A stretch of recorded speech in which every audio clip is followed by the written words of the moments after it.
Hello competitors, आप सब कैसे हैं? आई होप आप लोग सब ठीक होंगे। तो बहुत दिनों से हमारा जो पॉलिटी का टॉपिक का क्वेश्चन, ये जो एमसीक्यू चल रहा था वो बंद था। मैं आज से ये कंटिन्यू करवा रहा हूँ। एक्चुअली क्या था ना कि कुछ एग्ज़ाम थे जिनका मांग हुआ था कि आप मैराथन क्लास करवाइए, आप जीएस पोर्शन का, स्टैटिस्टिक्स पोर्शन का, मिसलेनियस का। तो मैं वो करवाया हूँ। आप लोग भी जो भी देख रहे हैं तो आप लोग को हिस्ट्री, ज्योग्राफी, इकोनॉमिक्स और आपका साइंस का मैं आपका मैराथन क्लास लिया हूँ। मैराथन आई मीन मतलब 1 या 1 घंटे से ज़्यादा का ही क्लास है। तो आप लोग जाके जितने भी मैराथन लिखा हुआ है वो आप क्लास कर सकते हैं, जिससे आपकी और भी जो यहाँ पे पढ़े हैं उसका कहीं न कहीं रिवीजन हो जाएगा। तो आज का हमारा जो है प्लानिंग कमीशन है और प्लस में आपका एनजीटी भी है, ठीक है? आपका नेशनल ग्रीन ग्रीन ट्रिब्यूनल भी है। ओके, तो आपका स्वागत है हमारे channel variety of exam pattern with strategy पे। और हमारा टेलीग्राम चैनल है वेब्स एकेडमी 24।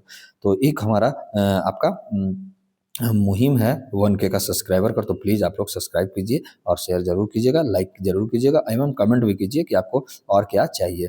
और इवन कल बिहार में एक पेपर हुआ था, बिहार एसआई का, दरोगा का। तो उस पेपर में हमारे पॉलिटी से सारे जितने भी मैंने अभी तक पॉलिटी करवाया इसका टॉपिक है, पूरे के पूरे क्वेश्चन जो पॉलिटी का मेरा लड़ा है, ठीक है? ये आप जाके देख सकते हैं, पूरे मेरे पॉलिटी क्लास कीजिएगा, आपको पता चल जाएगा। और इवन मैं मैराथन जो क्लास करवाया हूँ जीएस का, उससे 25 क्वेश्चंस डायरेक्ट लड़े हैं।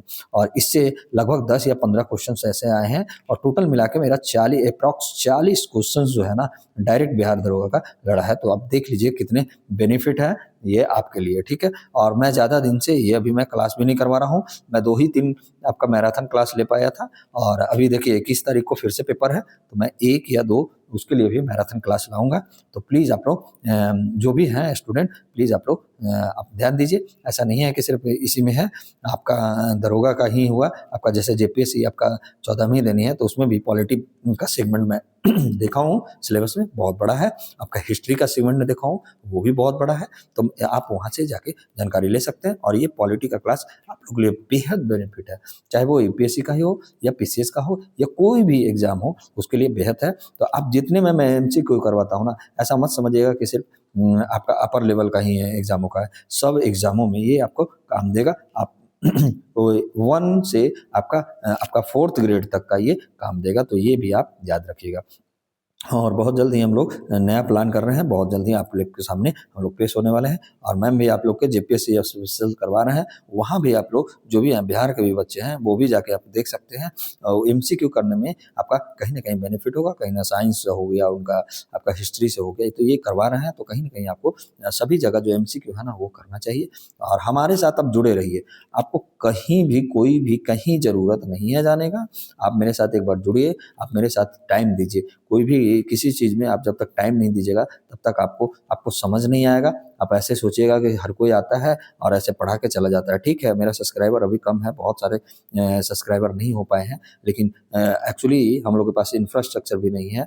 हम लोग जब इंफ्रास्ट्रक्चर लाएंगे, आप ही लोग हैं जो भी हैं, आप लोग सब्सक्राइबर बढ़ाइए और आप हमारे साथ जुड़े रहने के लिए ऑनलाइन भी में हम लोग क्लास लाएंगे। और ऐसा नहीं है कि आप लोग का यूट्यूब पे क्लास नहीं चलेगा, यूट्यूब पे भी क्लास चलेगा और मेरा ऑनलाइन भी क्लास आएगा और ऑफलाइन भी क्लास आएगा बहुत जल्दी। तो ठीक है, बिना देर किए हुए आज का जो हमारा टॉपिक है और हम लोग सॉरी एक मुहिम हम लोग जो चलाए हैं कि पहले टॉपिक को ब्रीफ में नॉलेज लेंगे, उसके बाद हम लोग एमसीक्यू करेंगे। तो ठीक है, यहाँ पे एनजीटी नहीं लिखा हुआ है तो आप लोग याद रखिएगा एनजीटी का भी है, ठीक है? जो भी बच्चे हैं आपका या आपके जो भी घर में हो या जो भी सहपाठी हो उनको जरूर बताइएगा वहाँ से जाके करने के लिए, यानी variety of exam pattern strategy से। ओके, तो ये आप जरूर कीजिएगा। ओके, आगे बढ़ते हैं हम लोग। अगला जो हमारा मतलब जो हमारा जो टॉपिक है, हमारा कौन सा है टॉपिक? आपका प्लानिंग कमीशन। ठीक है, तो प्लानिंग कमीशन क्या होता है उसके बारे में थोड़ा सा ब्रीफ नॉलेज लेते हैं, चलते हैं हमारा जो प्लानिंग कमीशन है उसके बारे में। तो क्या है कि प्लानिंग कमीशन की स्थापना कब हुआ था? तो 1950 में हुआ था। 15 मार्च 1950 से ये स्थापना तिथि है, तो ये भी आप याद रखिएगा। और इसका जो स्थापना हुआ था ना, प्रस्ताव जो हुआ था कैबिनेट रेजुलेशन द्वारा हुआ था, ठीक है ना? कोई ये स्टेचुरी बॉडी नहीं है, कोई इसके लिए कानून नहीं आया था। जैसे इसके जगह पे आपका जो नीति आयोग आया है ना, वो क्या है आपका क्या है आपका इसका जगह लिया है कौन? आपका नीति आयोग। ये कोई मतलब आपका संवैधानिक या वैधानिक दर्जा नहीं है, ना तो ये संवैधानिक है, नहीं ये वैधानिक है। तो ये आप याद रखिएगा, ऐसे ही क्वेश्चन देके फंसाता है आपका आपका अपर लेवल में भी और लोअर लेवल में भी, तो ये भी आप याद रखिएगा। प्लीज़ आपसे एक रिक्वेस्ट है, जो भी बच्चे जुड़ रहे हैं प्लीज़ यार आप लोग सब्सक्राइब ज़रूर करवाइए और सब्सक्राइब ज़रूर कीजिए। आपको लोग के लिए बहुत बेनिफिट है। आप एक बार पढ़ के तो देखिए, हम लोग के साथ जुड़ के तो देखिए। आपको आपका मेरे साथ आप जुड़िए इस चैनल के साथ।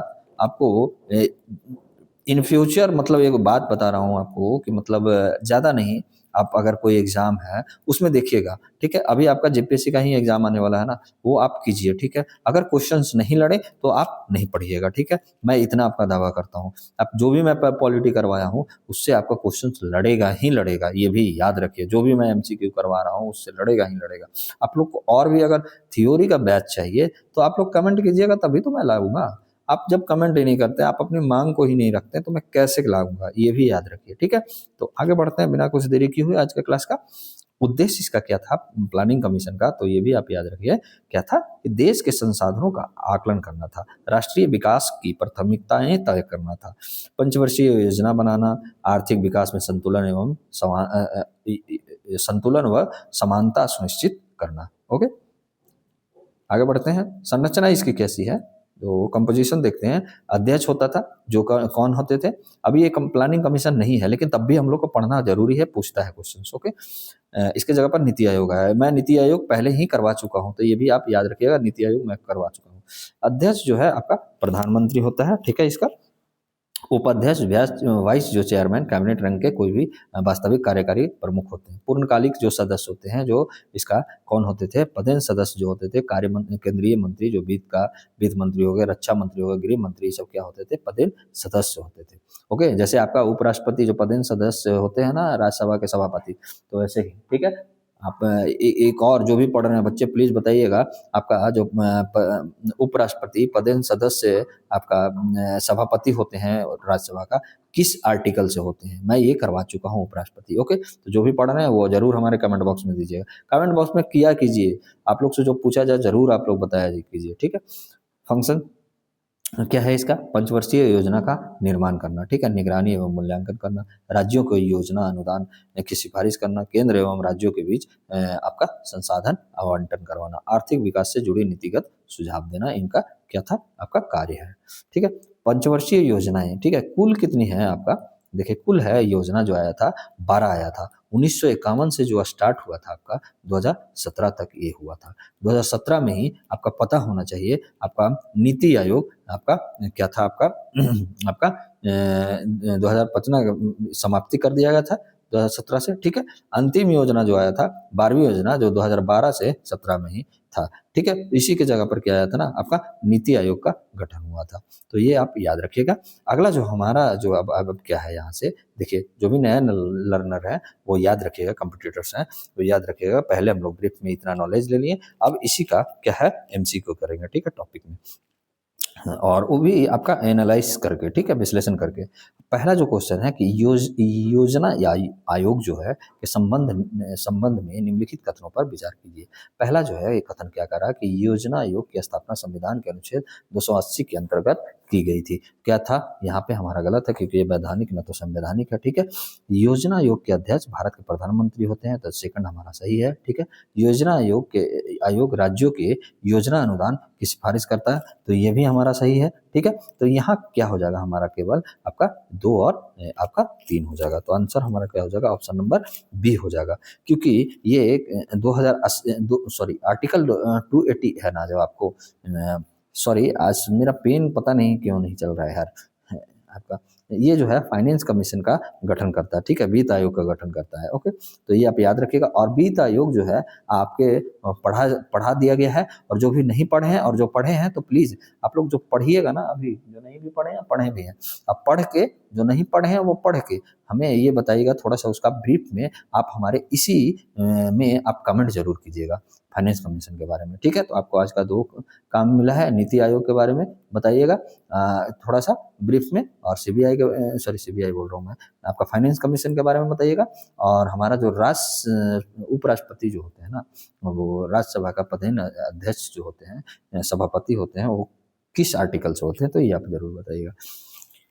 ठीक है, और ये क्या है हमारा, कैसे आया था आपका प्लानिंग कमीशन कैबिनेट रेजोल्यूशन से 1950 के द्वारा। ठीक है, 1950 में जो बना था आपका कैबिनेट रेजोल्यूशन हुआ था 1950 में, तो उसी के द्वारा ये आया था, तो ये भी आप याद रखिएगा। अगला जो हमारा क्वेश्चन है, अगला जो क्वेश्चन पे चलते हैं, क्या बोल रहा है कि योजना आयोग को एक्स्ट्रा कॉन्स्टिट्यूशनल बॉडी क्यों कहा जाता है। देखिए क्यों कहा जाता है, इसका आंसर है ना आपका ऑप्शन नंबर सी, क्योंकि इसका गठन संविधान से बाहर कैबिनेट निर्णय द्वारा हुआ था, तो इसलिए इसको क्या कहा जाता है, एक्स्ट्रा कॉन्स्टिट्यूशनल। योजना आयोग ना तो संवैधानिक है और न ही वैधानिक है, ये भी तो हमको पता है। और हमारा कब ये स्थापना हुआ था इसका, 15 मार्च 1950 को, तो ये आप याद रखिएगा, 15 मार्च 1950 को कैबिनेट प्रस्ताव के द्वारा। और क्यों कहा जाता है इसको एक्स्ट्रा कॉन्स्टिट्यूशनल बॉडी, ओके, क्योंकि इसका गठन संविधान से बाहर कैबिनेट के निर्णयों के द्वारा हुआ था, इसलिए। तो ऐसे ही क्वेश्चन घुमा के पूछा जाता है। अगला जो हमारा क्वेश्चन है, क्या बोल रहा है कि योजना आयोग के उपाध्यक्ष के संबंध में कौन सा कथन आपका सही है। तो क्या था कि उपाध्यक्ष वास्तविक कार्यकारी प्रमुख होते थे, तो ये भी हमारा क्या है, सही था कथन, पहला कथन सही हो गया। उसे कैबिनेट मंत्री का दर्जा प्राप्त होता है, तो ये भी सही है, सेकंड नंबर भी हमारा सही है। उसकी नियुक्ति भारत के राष्ट्रपति द्वारा किया जाता है, तो ऐसा कहीं भी नहीं कहा गया है, तो इसलिए हमारा जो ऑप्शन है केवल 1 और 2 यानी ऑप्शन नंबर बी है। ठीक है, गलत इसलिए है ये ना कि इसकी नियुक्ति जो करता है ना प्रधानमंत्री करेगा, या तो केंद्र सरकार द्वारा ही होती है, राष्ट्रपति के द्वारा नहीं होता है। ओके, अगला जो हमारा प्रश्न है 4th नंबर कि भारत में पंचवर्षीय योजना के संबंध में आपका निम्नलिखित कथनों पर विचार कीजिए। देखिए पहली पंचवर्षीय योजना का मुख्य फोकस क्या था, आपका कृषि था, तो ये हमारा कथन क्या है, सही है। कुल 12 पंचवर्षीय योजना लागू हुआ है, वो हमें पता है कि 1951 से अभी हम लोग पीछे बढ़े 2017 तक। ठीक है, तो ये आप याद रखिएगा 2017 तक। ओके, तो ये आप याद रखिएगा, ये भी हमारा सही है, 1 और 2 दोनों सही है। अब तीसरा नंबर जो कथन बोल रहा है कि 12वीं पंचवर्षीय योजना के बाद पंचवर्षीय योजना प्रणाली समाप्त कर दिया गया, ये भी सही है, क्योंकि यहाँ पे क्या लाया गया है आपका नीति आयोग, जिसको थिंक टैंक के नाम से जाना जाता है। आप लोग को पीछे का क्लास जरूर कीजिएगा, नीति आयोग में पहले ही करवा दिया हूँ, इसलिए ऑप्शन नंबर हमारा क्या हो जाएगा, डी हो जाएगा। ओके, और पहला जो था ना कृषि एवं सिंचाई पर ही था, 1951 से आपका चला था, कब तक, 1956 तक चला था, तो ये भी याद रखिएगा 1951 से 56 तक। इस तरीके से आपको क्वेश्चंस पूछे जाते हैं, आप देख लीजिएगा पीसीएस में आपको बहुत सारे पीसीएस में पूछा गया है, बीपीएससी में पूछा गया, जेपीएससी में भी पूछा गया, यूपी पीसीएस में भी पूछा गया है, आपका एसएससी में भी पूछा गया, सिजिल में भी पूछा गया। तो इस तरीके से आप क्वेश्चन जो है आपको यहाँ से आपका लड़ेगा ही लड़ेगा, डायरेक्ट क्वेश्चंस नहीं मिला ना, तो आप याद रखिएगा।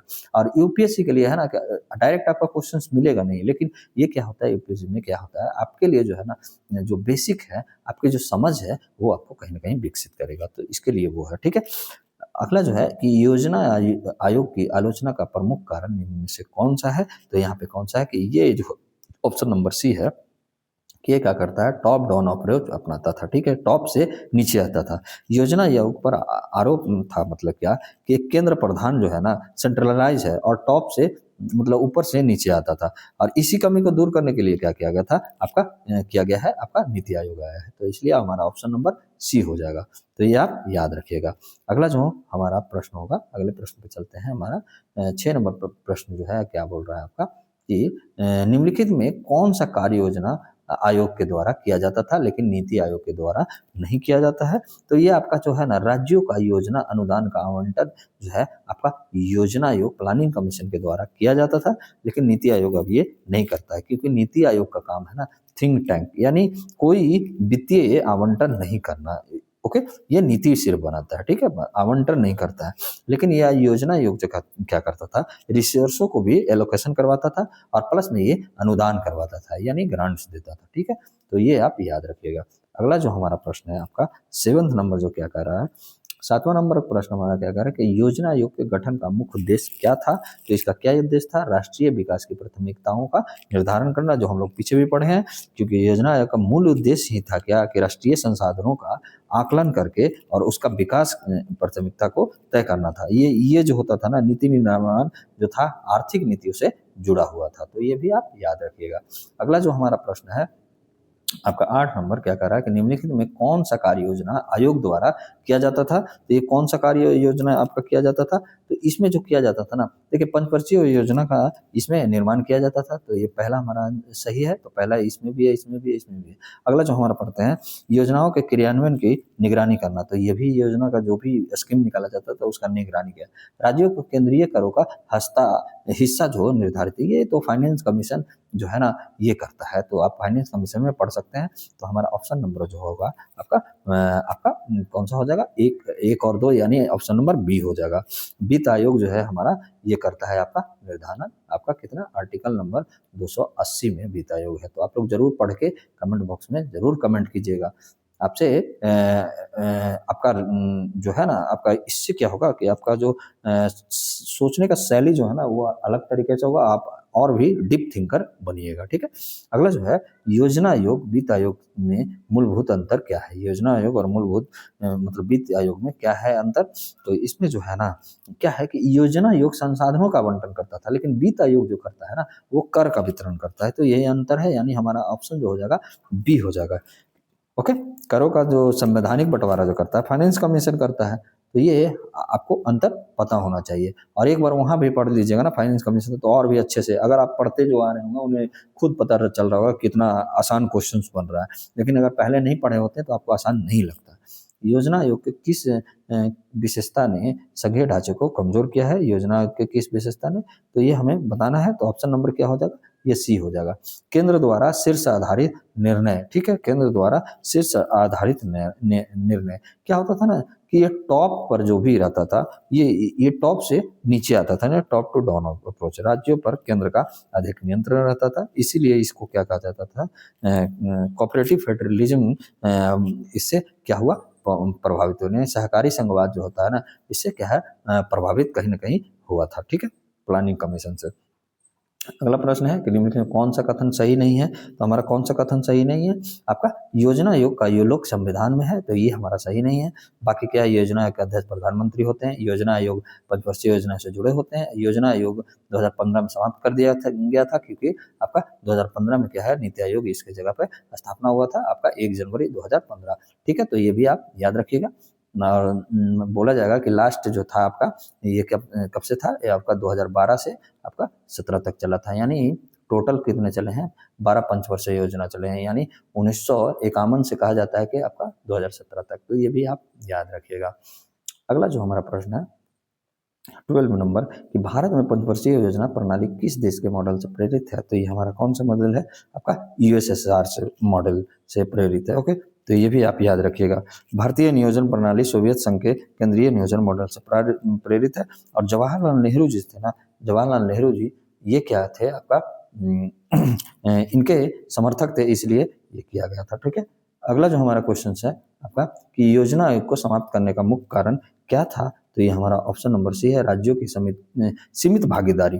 क्या था ना, योजना आयोग पर आरोप लगाया जाता था ना कि ये क्या है कि यहाँ राज्यों की आवश्यकताओं की अनदेखी किया जाता था, क्योंकि ये केंद्र द्वारा अप्रोचित था, ठीक है, तो ये कहीं ना कहीं केंद्र प्रधान व्यवस्था इसको बताया जाता था, और इसी कारण नीति आयोग को लाया गया है, ठीक है, प्लानिंग कमीशन के जगह पर। अगला जो हमारा क्वेश्चन है क्या कर रहा है, अगला क्वेश्चन क्या रहा है क्या हमारा कि योजना आयोग के संबंध में निम्नलिखित कथनों पर आप विचार कीजिए।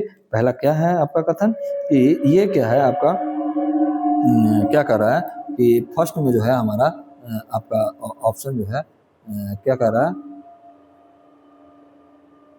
फर्स्ट जो ऑप्शन हमारा है ये है कि योजना ने गैर योजनागत व्यय पर भूमिका नहीं निभाई है, तो ये हमारा क्या है कि ये आपका स्टेटमेंट है जो आपका क्या है आपका गलत है, ठीक है, ये कहीं ना कहीं नॉन प्लानिंग कमीशन को भी देखता है, एक्सपेंडिचर को भी देखता है, और आपका योजना आयोग राज्यों के लिए योजना प्राथमिकता तय करता है, तो ये नहीं, ये राज्यों के लिए नहीं, मतलब ये क्या है ये गलत है, ऑप्शन नंबर हमारा आपका सेकंड जो है हमारा गलत है। ओके, तो ये हम यहाँ से पता चला हमें क्या कोई निश्चित कार्यकाल नहीं है, योजना आयोग का कोई निश्चित कार्यकाल जो है ना ये नहीं होता है, तो ये भी गलत है। आपका फर्स्ट वाला भी गलत है, यानी योजना आयोग जो होता है राज्यों के लिए योजना का प्राथमिकताएं तय करता है। ऑप्शन नंबर हमारा जो कथन 2 हो जाएगा सही, यानी हमारा ऑप्शन नंबर बी यहाँ सही हुआ। ठीक है, यहाँ पे कौन सा सही हुआ, आपका बी हुआ। अगला जो हमारा प्रश्न है आपका क्या कह रहा है कि निम्नलिखित में कौन सा कार्य योजना आयोग द्वारा नहीं किया जाता है। तो कौन सा कार्य योजना आयोग द्वारा नहीं किया जाता है, तो ये भी आप याद रखिएगा। ऑप्शन नंबर हमारा सी, कर का राजस्व का संवैधानिक वितरण नहीं किया जाता है, क्योंकि वो किसका काम है, आपका वित्त आयोग का काम है। अगला जो हमारा प्रश्न है आपका क्या कह रहा है कि योजना आयोग की कौन सी विशेषताएं जो है इसे नीति आयोग से अलग करती है। तो आपको अभी पीछे ही बनाएगा कि कोई थिंक टैंक की आपका क्या था, आपका भूमिका निभाता था कौन, नीति आयोग, यानी अनुदान आधारित संसाधन आवंटन नहीं करता है, यानी ऑप्शन नंबर हमारा बी हो जाएगा सही। ठीक है। अगला जो हमारा प्रश्न है क्या कह रहा है कि आपका यदि योजना आयोग बना रहता तो निम्न में कौन सी समस्या बनी रहती। तो ये भी आप याद रखिएगा, कौन सी समस्या बनी रहती, आपका राज्यों के वित्तीय स्वायत्तता में कमी आती। ठीक है, योजना आयोग केंद्रीकरण था, यानी सेंट्रलाइजेशन था, राज्यों की स्वतंत्रता ये क्या करता था कि सीमित करता था। यही इसकी सबसे बड़ी क्या थी, आलोचना के रूप में जाना जाता था। ओके, तो आप ये याद रखिएगा। अगला जो हमारा प्रश्न है कि आपका कथन वेस्ट है, कथन और कारण, असर्शन और रीजन, योजना आयोग को समाप्त कर दिया गया। ठीक है, हमारा ये सही है।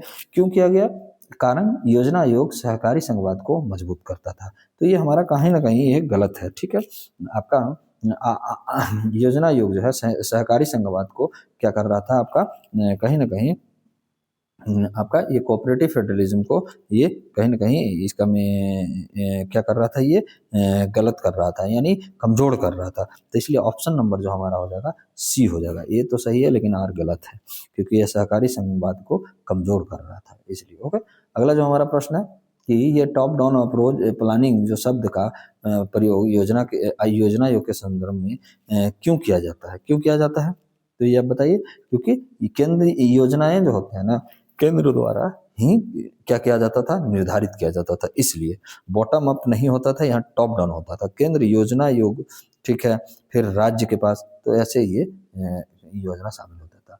अगला जो हमारा टॉपिक रहेगा, ये कौन सा टॉपिक रहेगा, नेशनल ग्रीन ट्रिब्यूनल, यानी राष्ट्रीय हरित अधिकरण। ठीक है, इसका हिंदी हुआ। तो इसके बारे में थोड़ा सा ब्रीफ ले लेते हैं कि नेशनल ग्रीन ट्रिब्यूनल जो है आपका क्या है, आपका एक विशेष वैधानिक है। देखिए ये वैधानिक हो गया, प्लानिंग कमीशन स्टेचुरी नहीं था और न ही आपका कॉन्स्टिट्यूशनल बॉडी था, लेकिन ये स्टेचुरी बॉडी है। ठीक है, स्टेचुरी बॉडी यानी वैधानिक संस्था है। ठीक है, न्यायाधिकरण है, जिसकी स्थापना जो है आपका पर्यावरण से जुड़े मामलों के त्वरित, प्रभावी और विशेष आधारित निपटारे के लिए की गई है। ओके, अगला जो इसमें क्या है, इसका स्थापना कैसे हुआ, किसके द्वारा, तो नेशनल ग्रीन ट्रिब्यूनल एक्ट 2010 के तहत आया एक्ट, और 2010 में इसकी स्थापना हुआ, और कार्यभार जो ये स्टार्ट किया 18 अक्टूबर 2010 से शुरू किया।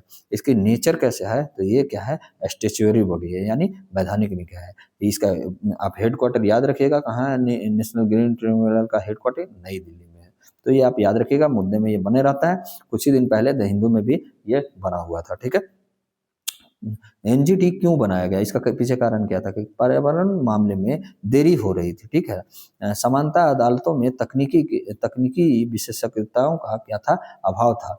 पर्यावरण संरक्षण से जुड़े अंतर्राष्ट्रीय दायित्व, जैसे स्टॉकहोम हो गया, रियो हो गया, आपका पेरिस का क्लाइमेट हो गया, ये जो एग्रीमेंट है ना, उसको क्या है, पूरा करने के लिए ये इसको लाया गया है। ओके, आपका अलग जो है एनजीटी जो हो गया आपका की संरचना क्या है, तो एक अध्यक्ष होता है, यानी चेयरपर्सन होता है, जो कौन होता है, सुप्रीम कोर्ट के सेवानिवृत्त न्यायाधीश होते हैं, या हाई कोर्ट के सेवानिवृत्त मुख्य न्यायाधीश होते हैं। तो ये आप याद रखिएगा, सुप्रीम कोर्ट का कोई भी मतलब जज हो और हाई कोर्ट का चीफ जज हो, तो ये भी आप कंफ्यूजन मत होइएगा। ठीक है, अगला जो है क्या, सदस्य क्या होता है, तो जुडिशियल मेंबर इसका जो होता है सदस्य हो जाता है। एक्सपर्ट मेंबर हो गया, जैसे पर्यावरण वन एवं जलवायु विशेष कोई भी हो, तो इनका सदस्य बन सकता है।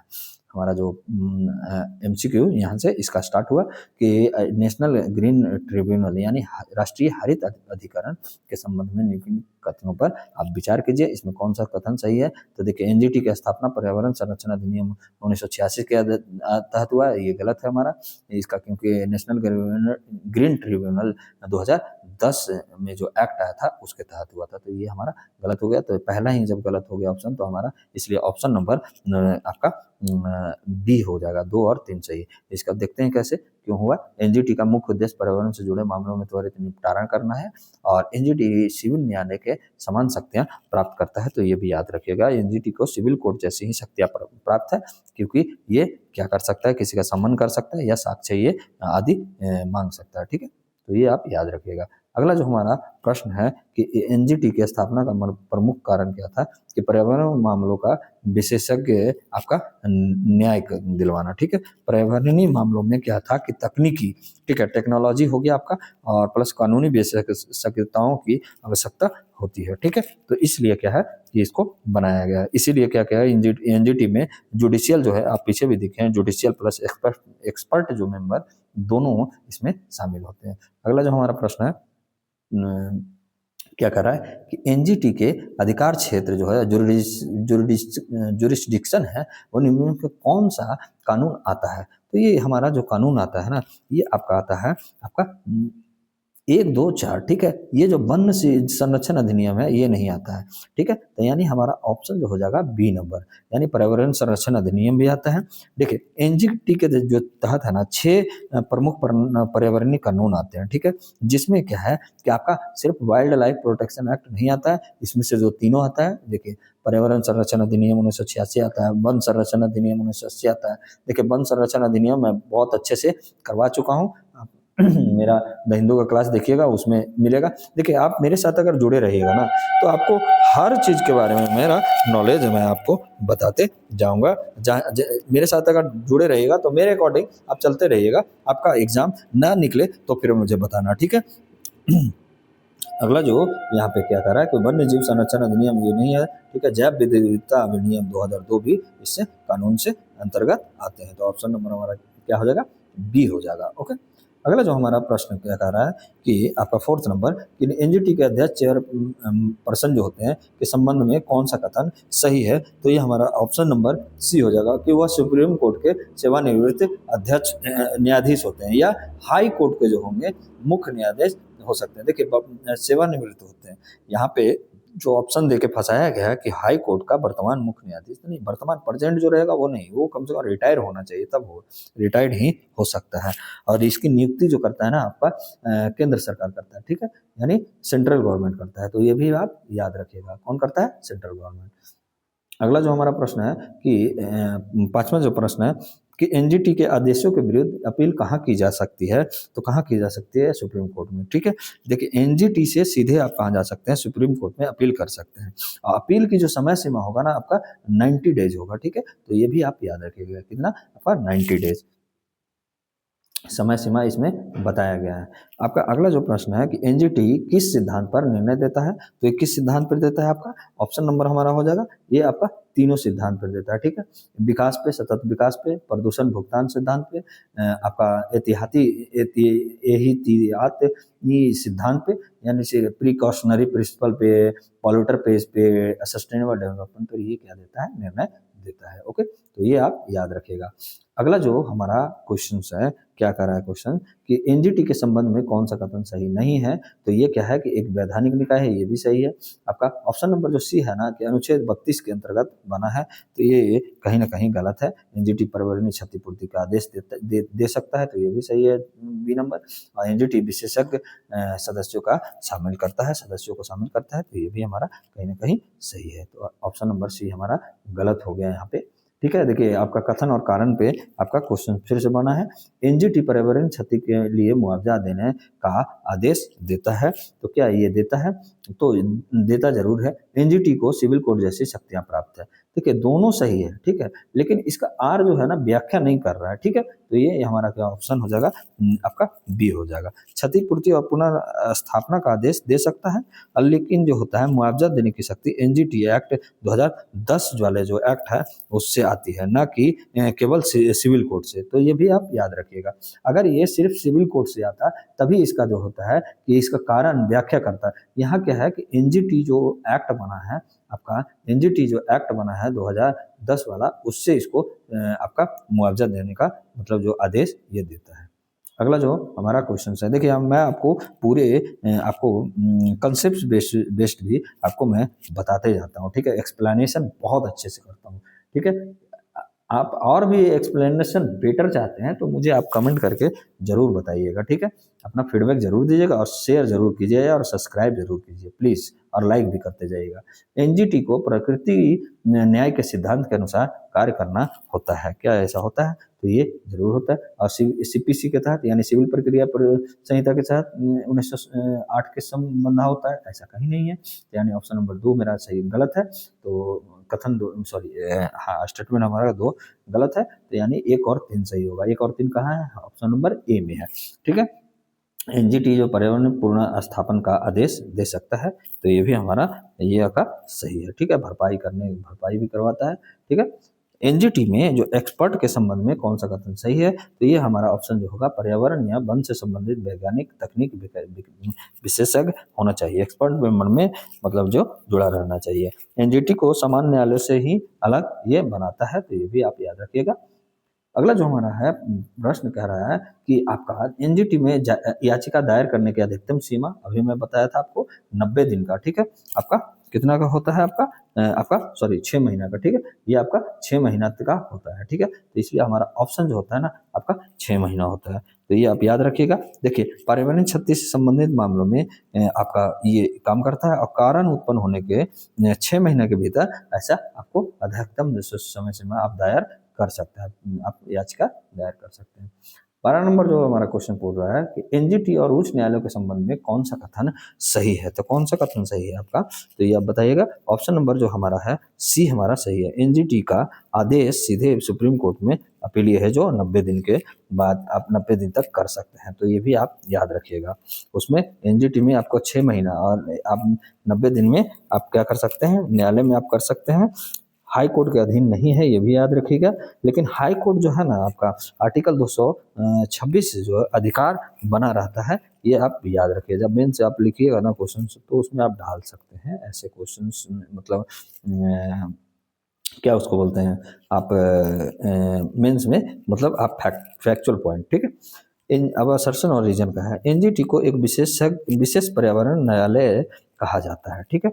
एनजीटी को कारण क्या बताया कि एनजीटी में न्यायिक और विशेषज्ञ दोनों सदस्य शामिल होते हैं। देखिए क्या कर रहा है, व्याख्या इसका कर रहा है, इसलिए हमारा ऑप्शन नंबर ए जो होगा कि ए और आर दोनों सही हैं, और आर इसकी व्याख्या सही व्याख्या कर रही है। ओके, अगला जो हमारा प्रश्न है, एनजीटी निम्न में किस प्रकार के मामलों पर अधिकार क्षेत्र नहीं रखता है? तो किस मामले पर नहीं रखता है? तो ऑप्शन नंबर वन जीव संरक्षण अधिनियम जो आपका 1972 वाले पे नहीं रहता है, और बाकी ये औद्योगिक प्रदूषण, आपका पर्यावरण मंजूरी। देखिए ये 2 आपको मिल गया, यानी 6 में से आपका 5 जो है आप किस किस पे रहता है, ये आप याद रखिए। और ये तो 2002 वाला जो कानून है वो पीछे भी पड़े, तो ऐसे करके आप जब कीजिएगा ना को रिलेट, तो आपको A to Z है आपके मिल जाएंगे, ठीक है। तो ये भी आप याद रखिएगा। अगला जो हमारा प्रश्न है कि क्या बोल रहा है कि एनजीटी जो है पॉल्यूटर पेज प्रिंसिपल लागू करने का अर्थ क्या है इसका? तो क्या है ना कि प्रदूषक को क्षति भरपाई करनी होगी, ऑप्शन नंबर बी हो जाएगा, ठीक है। प्रदूषक ही भुगतान करेंगे, पर्यावरण न्याय का मूल सिद्धांत इसको बताया गया है, तो ये भी आप याद रखिएगा। अगला जो हमारा प्रश्न है कि एनजीटी जो है आपका के संबंध में निम्नलिखित कथनों पर विचार कीजिए। क्या कह रहा है? पहला कथन हमारा कि एनजीटी पर्यावरण मामलों में स्वतः संज्ञान ले सकता है, तो क्या ऐसा ले सकता है? तो हाँ, ये भी हमारा सही है। एनजीटी में एक्सपर्ट मेंबर की संख्या जुडिशियल मेंबर से अधिक हो सकती है, ऐसा कहीं भी नहीं बोला गया, तो 2 हमारा गलत है। और एनजीटी पर्यावरण मंजूरी को रद्द कर सकता है, तो ये भी सही है, यानी 1 और 3 हमारा सही हो जाएगा। तो कौन सा ऑप्शन होगा हमारा? केवल ए, ठीक है, ये जो है आपका सही होगा ऑप्शन इसका। अगला जो हमारा प्रश्न है कि एनजीटी में और सुप्रीम कोर्ट के पर्यावरणीय अधिकारों का मुख्य अंतर क्या है, तो ये आप बताइएगा। देखिए एनजीटी विशेषज्ञ आधारित त्वरित न्याय प्रदान करता है, ठीक है, तो इसलिए ये क्या है मुख्य अंतर, ऑप्शन नंबर सी हमारा बताता है, क्योंकि इसमें स्पेशलाइज्ड होता है, एक्सपर्ट होता है, स्पीडी जस्टिस होता है, और सुप्रीम कोर्ट समान संवैधानिक न्यायालय ये होता है, जनरल आपका होता है, ठीक है, ये कोई स्पेशल नहीं होता है, सभी मामलों को देखता है। एनजीटी जो एक्ट है 2010 के संबंध में कौन सा कथन सही है, तो ये आप याद बताइएगा हमें। तो पहला जो कथन है कि यह अधिनियम पर्यावरण संरक्षण के लिए एक विशेष न्यायाधिकरण स्थापित करता है, ठीक है, क्या ये करता है, तो ये हमारा सही है, ऑप्शन कथन मेरा फर्स्ट सही है। और दूसरा कथन क्या बोल रहा है कि यह अधिनियम भारत के अंतर्राष्ट्रीय पर्यावरणीय दायित्वों को पूरा करने में सहायक होता है, तो ये भी हमारा दूसरा जो है कथन भी वो भी सही है, ठीक है।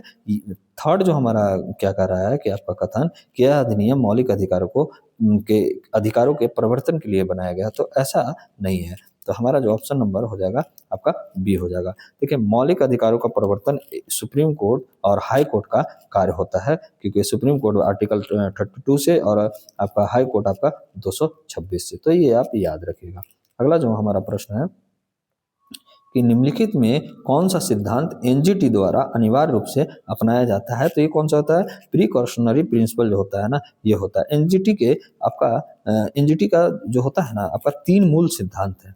देखिए आप लोग लिख लीजिएगा, पहला जो है आपका प्रिकॉशनरी है, ठीक है, ये है प्रिकॉशनरी है, ओके, तो प्रिकॉशनरी हो गया। दूसरा हो गया आपका पॉल्यूटर हो गया, पॉल्यूटर पेज हो गया, ठीक है, ये कहीं ना कहीं मैं आपको पीछे भी बता चुका हूँ, ठीक है, पॉल्यूटर पेज हो गया, तो ये भी आप लिखिएगा पॉल्यूटर पेज, ओके। और थर्ड जो हमारा होगा ये कौन सा होगा, सस्टेनेबल जो होता है, सस्टेनेबल आपका सस्टेनेबल आपका क्या डेवलपमेंट, तो ये भी आप लिख लीजिएगा। अगला जो प्रश्न है हमारा क्या कह रहा है कि एनजीटी के संबंध में क्या है आपका राज्य सरकारों की भूमिका क्या होती है, तो ये क्या होती है कि वो एनजीटी के आदेशों को लागू करने के लिए बाध्य होता है। अगर एनजीटी बोलता है तो क्या होता है कि राज्य उसको लागू करेगा, राज्यों को अनुपालन करना अनिवार्य है, ये बाइंडिंग होता है, तो ये भी आप याद रखिएगा। अगला जो प्रश्न है कि असर्शन और विजन वाला है कि एनजीटी को पर्यावरणीय मामलों में शक्ति न्यायाधिकरण माना जाता है, क्या ये सही है, तो हाँ ये मेरा सही है, तो यानी असर्शन माने कथन तो मेरा सही है, क्या जो रीजन है इसकी व्याख्या कर रहा है या सही है या नहीं, तो एनजीटी को जुर्माना मुआवजा पुनर्स्थापित करना का आदेश देने की शक्ति है, तो ये भी मेरा सही है, यानी इसके कारण ही ये न्यायालय का न्यायाधिकरण का शक्ति है पर्यावरण में, तो यानी हमारा ऑप्शन नंबर ए हो जाएगा सही है, ए और आर दोनों सही है और आर एक ही सही व्याख्या कर रहा है। अगला जो हमारा प्रश्न है कि हाल के वर्षों में एनजीटी की सक्रियता का सबसे बड़ा कारण क्या है, तो क्या है आपका बढ़ते जो है आपका क्या हो गया आपका पर्यावरणीय संघर्ष, ठीक है, तो बढ़ते आपका पर्यावरणीय संघर्ष, खनन हो गया, नदी में हो गया खनन हो गया, वायु प्रदूषण हो गया, कचरा प्रबंधन हो गया, एनजीटी की इसमें क्या है भूमिका बढ़ रही है। अगला जो हमारा आज तक बस इतना ही था, ठीक है, तो आपको पॉलिटी का सेशन कैसा लगा ये आप जरूर बताइएगा कमेंट बॉक्स में करके, और हमारा जो चैनल है variety of exam pattern with strategy channel, उसको सब्सक्राइब कीजिए, शेयर कीजिए, बेल आइकन जरूर दबाइएगा और लोगों को बोलिए और जुड़ाइए, उन लोगों को भी जुड़ने के लिए बोलिए, और जो है कमेंट आप जरूर कीजिएगा। देखिए मैं 3 चीज़ आपको बोला हूँ, मैं फिर से रिपीट कर देता हूँ अगर जो भी लास्ट में देख रहे हैं। एक तो है कि आपका उपराष्ट्रपति कौन से आर्टिकल से आपका पदेन सभापति होते हैं, और दूसरा क्या होता है कि आप नीति आयोग के बारे में बताइएगा, ठीक है, और थर्ड क्या है आपका फाइनेंस कमीशन के बारे में ब्रीफ नॉलेज, दोनों के बारे में आप कमेंट में जरूर लिखिएगा, ठीक है। तो आज के लिए बस इतना ही, धन्यवाद, जय हिंद, जय भारत।